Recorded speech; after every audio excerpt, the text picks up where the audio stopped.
Hello and welcome to Sonic Lore, History of Mobius. In my previous retelling of the Archie Sonic story, I retold Sonic's adventure through the Vega Fortress and his battle against Botman. Now, it's time to learn about Sonic's duplicate, Pseudo-Sonic.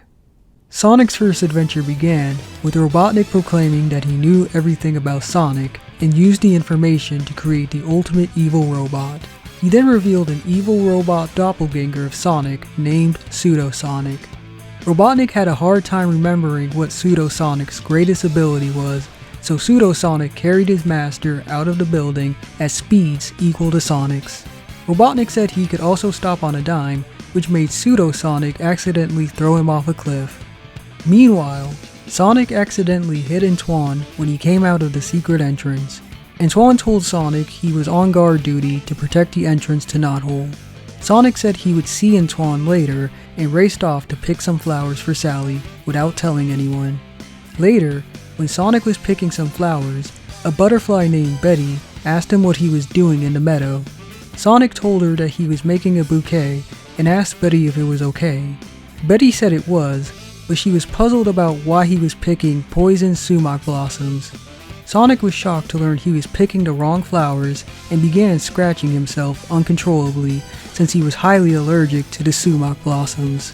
He continued scratching himself throughout the day until his whole body swelled up. Meanwhile, Pseudo-Sonic made his way to where Antoine was standing. Antoine mistook the robot duplicate for Sonic and led him into Knothole. Inside, the Freedom Fighters were cleaning up the base. They stopped when they saw Antoine come down the slide. Tails was excited to see Sonic, but he and everyone else were terrified when they saw that Pseudo-Sonic had snuck into their base. Pseudo-Sonic called Robotnik and told him that he had the coordinates to Knothole. Robotnik was shocked to hear that Pseudo-Sonic had infiltrated Knothole and wanted to know how he did it. Pseudo-Sonic explained to him how he used his speed to travel through the Great Forest until he spotted Antoine and tricked him, causing everyone to be angry at Antoine. Robotnik was ready to receive Knothole's coordinates from Pseudo-Sonic, but Pseudo-Sonic's signal suddenly cut off. Tails saved the day by using a trick he learned from Sonic. He dragged his tails around to create an electric barrier, causing the robot to explode. Once Pseudo-Sonic was defeated, Rotor sent him to his lab to analyze him. Meanwhile, Sonic crawled his way out of the sumac blossoms. He tried to return to Knothole, but he collapsed due to his lack of energy. He tried to crawl back into the woods, but Robotnik tracked the nearest location of Pseudo-Sonic's call and spotted him. Meanwhile, Rotor learned that Pseudo-Sonic was created by Robotnik, making Tails wonder where Sonic was. He got his answer when Betty came flying in and told everyone about Sonic's situation. Robotnik nearly killed Sonic, but he was foiled when Bunny destroyed his carrier with her blaster. Robotnik was shocked to see a cyborg-like Bunny. She picked him up and carried him back to Robotropolis. Afterward, she threw him away. Bunny returned to Sonic and gave him some ointment for his rash. Later, they returned to Knothole. Rotor was happy to see that Sonic was alright. Sonic asked Rotor if anything had happened while he was away. Rotor said nothing had happened and everyone laughed about it. However, they were unaware that Pseudo-Sonic was still active. He swore that he would one day return and take his revenge. The next day, it was Sally's 16th birthday. Sonic had picked her some forget-me-not flowers as a present for her. Sonic was on his way to give her his gift, but he stopped when he noticed that the petals fell off due to how fast he was running. Sonic was upset about his mistake and sat under a tree. Suddenly, something fell from above and bounced off his head. Sonic was surprised to see that it was a needle bird since Robotnik had turned almost all of them into robots. He figured out that the bird hurt itself when it fell out of the tree after seeing its injured arm. Sonic thought the bird needed food, but couldn't recall what it ate. He soon remembered and ran off to get food. He returned with some needleberries in his hands and fed the bird. While he fed it, he decided to give it as a birthday present to Sally since she loved animals. He then named the bird Thorny. Soon afterward, Sally told Sonic to get rid of Thorny. Sonic told Sally about Thorny's injury and asked how she could be so cruel. Sally reminded him of the various robotic animals that Robotnik sent in disguise to find Knothole or eliminate the freedom fighters. She told Sonic that she wasn't willing to take the risk of Thorny being another one of Robotnik's robots. Sonic turned around and wondered where Thorny had gone. He got his answer when Rotor pointed out that Thorny was eating Sally's needleberry birthday cake. Sally became furious and shouted at Sonic to get rid of Thorny. After Sonic left, Rotor offered to bake Sally another cake. She thanked him, but she declined his offer and said she was going to pick the berries and cool down. Meanwhile, Sonic placed Thorny on top of a tree for his safety. His attention shifted when he heard Sally scream. A mechanical tree created by Robotnik had grabbed Sally. In Robotropolis, Robotnik and Snively watched Sally's situation on a monitor. Snively praised his uncle for a successful trap. Robotnik was glad that he captured Sally. He then told Snively he was going to the Great Forest and bringing her back to Robotropolis. Meanwhile, Sonic rushed to Sally's location. When he got there, he heard her scream coming from the trees. He looked around, but couldn't find her. The robot tree was about to snatch him up, but he was saved by Thorny, who had recovered enough to fly. Sally yelled for help, allowing Sonic and Thorny to find her. When they were close to the mechanical tree, Sonic had Thorny release him. Sonic used his Sonic Spin to cut off the tree's arm that held Sally. Before Sonic could free Sally, Robotnik snuck up behind him with his freeze blaster. Robotnik almost shot Sonic and Sally, but Thorny stopped him by hitting him with an egg. Thorny then flew behind Robotnik and shot his needles at him, making Robotnik run away. Sally thanked Thorny for saving her, and Sonic made him an honorary freedom fighter. Sometime later, Sonic and his friends were looking for hidden landmines. Sonic used his speed to avoid all of the landmines in the area. Once it was safe, Sonic told Rotor that he could start digging. Rotor began digging and said he would find an electrical cable buried there. Antoine was worried about how close they were to Robotropolis and that Robotnik would find out that they were stealing electricity from his underground cables. Rotor dug up two identical cables, which made Sonic worry about one of them being a trap. Rotor told everyone to stand back and disconnected one of the cables. At first, nothing happened, but that changed when the freedom fighters were suddenly trapped in a force field. Sonic attempted to escape the force field, but couldn't. Before the group could figure a way out, an army of Robotnik SWAT bots came marching toward them. Suddenly, a creature called a Nerb popped out of the ground. Sally told Sonic that the hole the Nerb made was their way out. Sonic ordered the freedom fighters into the hole despite the Nerb's protests about needing to see his king first. Sonic and his friends made their way through the tunnel and entered the Nerb's kingdom. Afterward, they soon met the Nerb's king and told him about their situation. They also asked about the Nerb's lifestyle. The king told them that his people had lived in peace for centuries deep under the planet.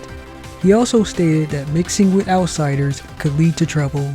The Nerb retorted that he had only gone to the surface to see why the freedom fighters were disrupting their lifelines.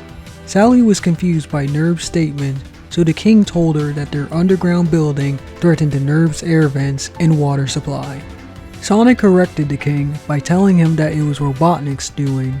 He then suggested that they team up together to take down Robotnik. The king became enraged at the idea of his people mixing with surface dwellers and ordered Nerb to show Sonic & Co. out of his kingdom. Sonic and his friends declined Nerb's guidance and left to find their own way out. The group got lost in the tunnels for hours, but they soon came across a large metal door labeled as MSS. Sonic understood what the words meant and used his Sonic Spin to open the door.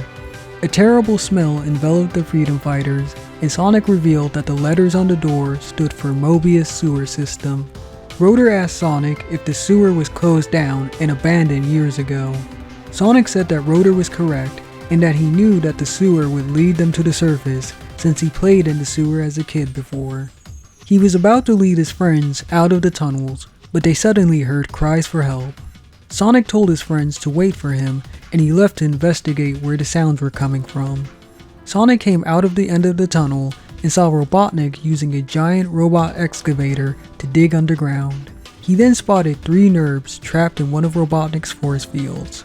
Before Sonic could free the NURBS, Robotnik attacked him with his excavator's drill.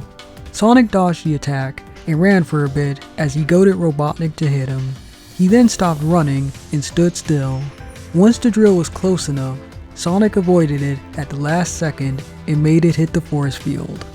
The force field was broken and the excavator's drill was wrecked. Sonic ordered the NURBS to escape with him, but they refused to leave with an outsider.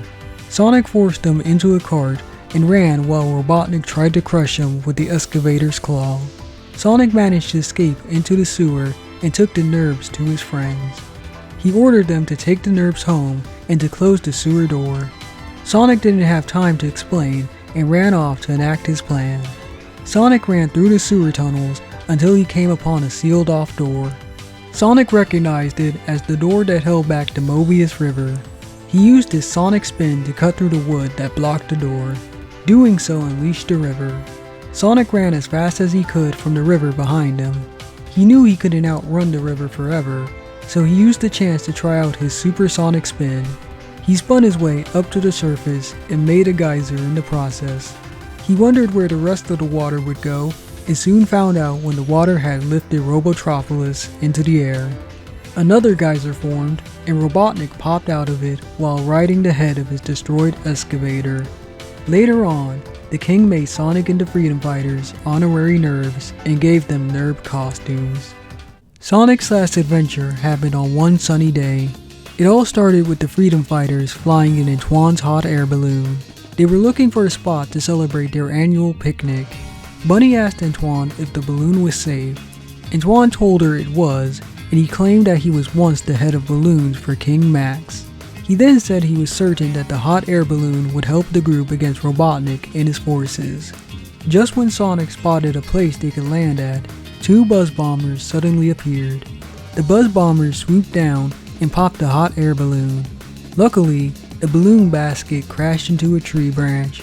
Antoine swore that he would get the buzz bombers for ruining his balloon. Everyone tried convincing Antoine to give up on the balloon, but he refused to listen to them. Antoine said his balloon would rise again, but it didn't look like it would. Meanwhile, in Robotropolis, Robotnik received news from the buzz bombers about their encounter with the Freedom Fighters. They tried to apologize for failing to capture the group, but Robotnik wasn't interested in their excuses and wanted to know where the group was currently. The buzz bombers told him where they last saw the Freedom Fighters and said they were looking for something. That's when Snively entered and told his uncle that he could tell him the answer. Snively used his Freedom Fighter fact finder to learn about the group's annual picnic. Robotnik was delighted to hear about it and decided to crash the party. The next day, Tails found Antoine sitting by himself. He asked Antoine if he was going to join their picnic, but Antoine said he was too ashamed about letting everyone down yesterday. Tails tried cheering Antoine up, but Antoine wanted to prove that he wasn't useless. Antoine decided to repair his hot air balloon for one more try. Later on, Sonic and Co were having a nice picnic. Suddenly, a buzz bomber showed up and attacked them. Robotnik then showed up with an army of SWAT bots. Before Robotnik could capture the Freedom Fighters, Antoine showed up in his balloon. The buzz bombers tried popping the balloon again, but Antoine came prepared. He threw a bucket of mud at their wings to weigh them down, thus causing them to crash. Robotnik and his forces chased after Antoine's friends. Antoine saved them by throwing down bags filled with explosives at the SWAT bots. The remaining SWAT bots fled despite Robotnik's orders. Antoine grabbed Robotnik by his cape and then dropped him into a lake. Afterward, everyone went on a ride in Antoine's balloon again. However, they were all annoyed by Antoine retelling his recent victory. And that's it for this part of Sonic Lore, History of Mobius. If you liked this video, then please sub, comment, and like for more. Thank you.